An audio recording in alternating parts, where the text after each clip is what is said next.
L'invité de la matinale, Grégoire Gindre. Ce matin, Grégoire, votre invité est Bernard Vivier, directeur de l'Institut supérieur du travail. Bonjour Bernard Vivier. Bonjour. 121 000 personnes ont défilé en France lors des manifestations du 1er mai hier, chiffre du ministère de l'Intérieur. 200 000 d'après la CGT, une mobilisation nettement inférieure à l'année dernière, en pleine contestation contre la réforme des retraites, mais tout de même comparable au niveau de 2022. Ça veut dire que les Français continuent de se mobiliser, continuent à croire au mouvement social, Bernard Vivier ? Non, pas véritablement. L'année dernière, effectivement, selon les chiffres de la police, gardons le même curseur, il y avait à peu près 800 000 manifestants en France. Les 8 organisations syndicales, les 5 représentatives, 3 autres, s'étaient réunies. C'était en plein dans la mobilisation contre la réforme des retraites. C'était véritablement exceptionnel. Ce que vous venez d'indiquer, 116 000 l'an dernier, 120 000 cette année à peu près, on retrouve un étiage usuel. D'année en année, les manifestants du 1er mai diminuent en nombre. Cela veut dire que deux choses. Tout d'abord que l'idée que la manifestation, la grève, la violence, la barricade, c'est moins porteur de progrès social que la négociation, qui elle grandit. Et puis, deuxièmement, cela veut dire aussi que le mouvement syndical s'affaisse.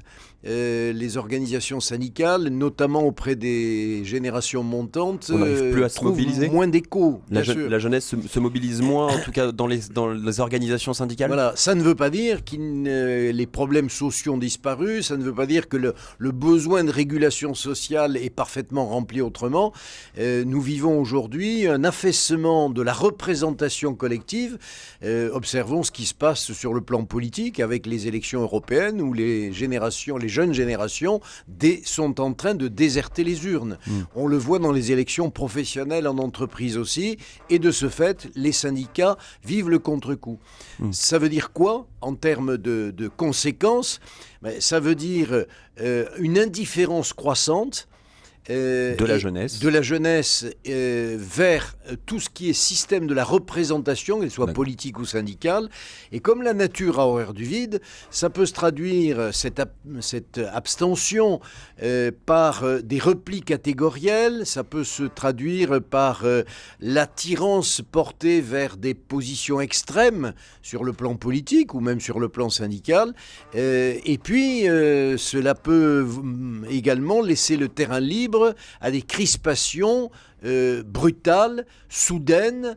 Nous avons vécu en 2018-2019 le phénomène des Gilets jaunes. Nous ne sommes pas à l'abri d'une répétition de ce type de phénomène, pas forcément les Gilets jaunes. On va en reparler justement, Bernard Vivier, mais vous parliez d'extrémisation, c'est intéressant puisque hier, effectivement, les cortèges ont exprimé leur colère un peu partout en France, Paris, Lyon, Toulouse, Marseille.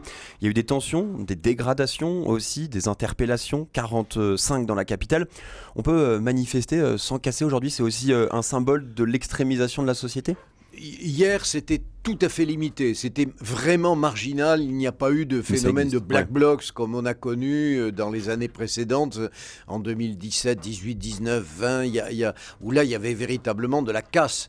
Et de la casse à l'encontre aussi des organisations syndicales. Donc nous vivons aujourd'hui un paysage plutôt atone, aphone, un paysage syndical. Mouvement syndical souffre. Sur le dialogue aussi, le dialogue social rompu entre les organisations syndicales et le gouvernement et l'État ? Alors, le dialogue social, c'est d'abord le dialogue social dans les entreprises et dans les branches professionnelles. Ce dialogue social, lui, il est vigoureux, il est actif.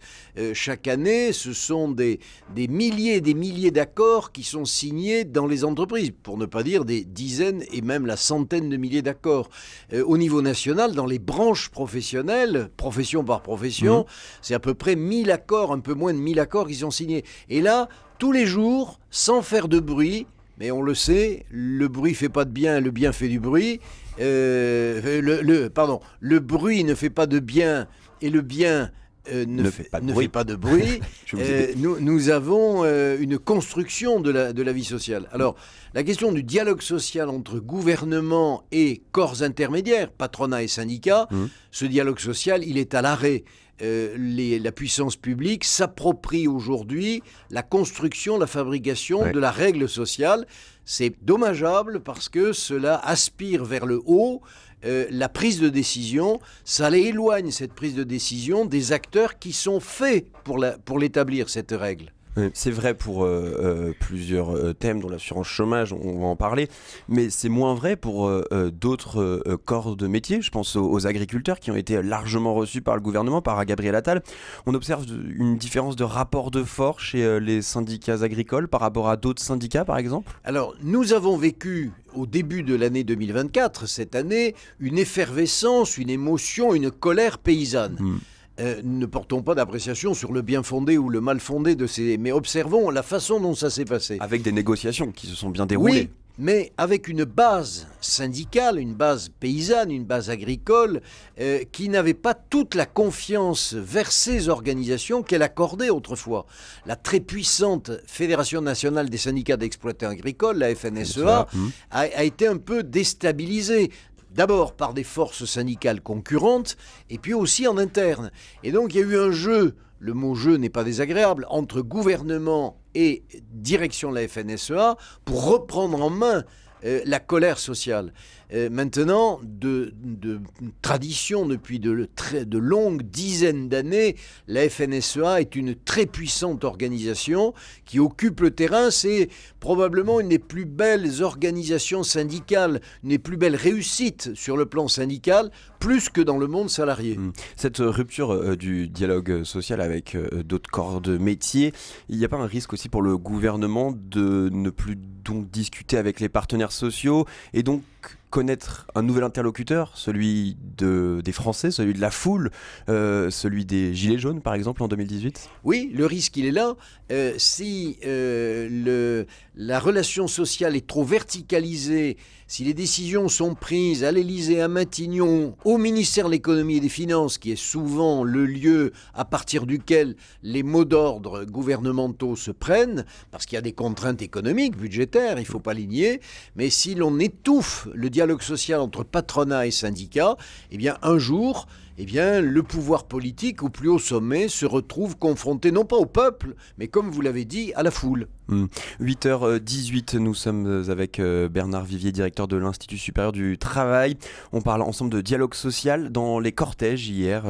Ça m'a frappé, certains ont parlé de calme avant la tempête, avant de grandes mobilisations à venir. C'est ce qui nous attend en France, des mobilisations d'ampleur comme celles qu'on a connues en 2023 avec la réforme des retraites ?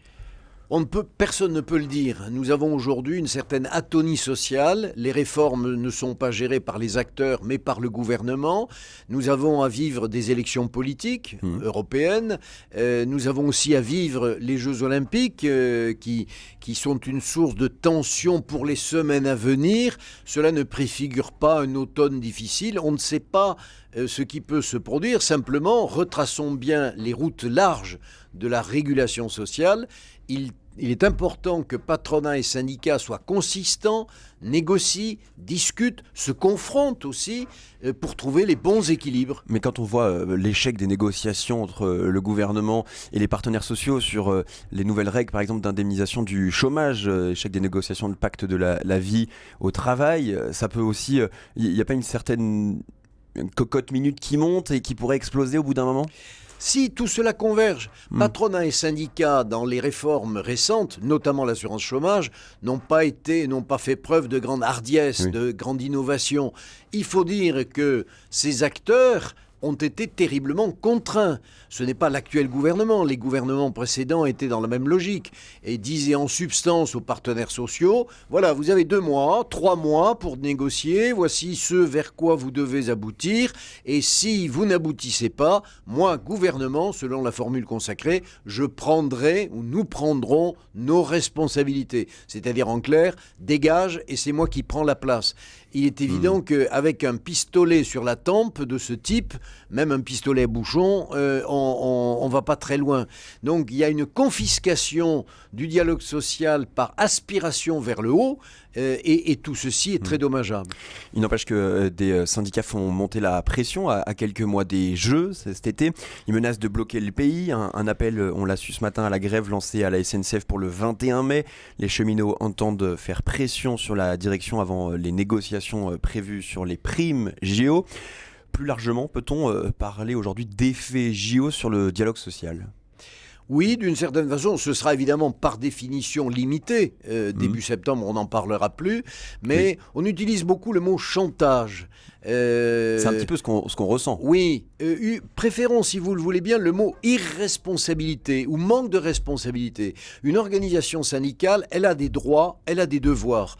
Et tout le syndicalisme n'est pas traversé par cette notion de droits et de devoirs. Mais le droit de grève est un droit. Oui, par et définition. le devoir de servir le public, le devoir de diffuser une image positive de la France dans le monde entier, c'est un ensemble de comportements qui doivent trouver un équilibre, les droits et les devoirs, quelque chose de très important. Certaines organisations syndicales sont dans cette logique-là, d'autres, pardonnez-moi, je vais être un peu violent, mais trafiquent un peu l'actualité à leur profit. C'est pour cela que Emmanuel Macron a souhaité ce qu'il a appelé une trêve olympique, une idée déjà mise à rude épreuve la semaine dernière avec la grève des contrôleurs aériens.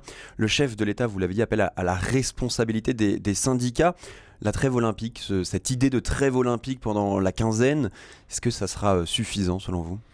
Personne ne peut le dire. Les organisations syndicales sont celles qui utilisent, qui profitent d'une certaine façon de cette approche des Jeux Olympiques pour agir, sont elles-mêmes sous pression de mouvements internes, de catégories qui disent « moi, je sais arrêter, si je le souhaite, à quelques-uns, le décollage et l'atterrissage des avions. Je peux bloquer le départ des trains dans les gares ou dans les chemins de fer. » Donc, les réflexes catégoriels, corporatifs, les égoïsmes catégoriels se développent et même certaines grandes confédérations n'arrivent pas à tenir leurs troupes. C'est-à-dire qu'à vous écouter, il faudrait supprimer le droit des grèves sur certains jours dédiés. C'est une proposition de loi qui est un petit peu en ce moment en pleine navette parlementaire. Non, pas forcément. D'abord, le droit de grève, le réguler, l'ordonner, c'est extrêmement difficile parce que par définition, une grève, c'est un mouvement spontané. On peut prendre l'image d'un volcan. Un volcan ne va pas vous dire « attention, vous savez, l'Etna ou les volcans d'Auvergne qui ne se sont pas réveillés depuis longtemps, mais vous savez, dans 1 an et demi, ils vont éclater, ça va avoir telle intensité, ça va durer tant de mois.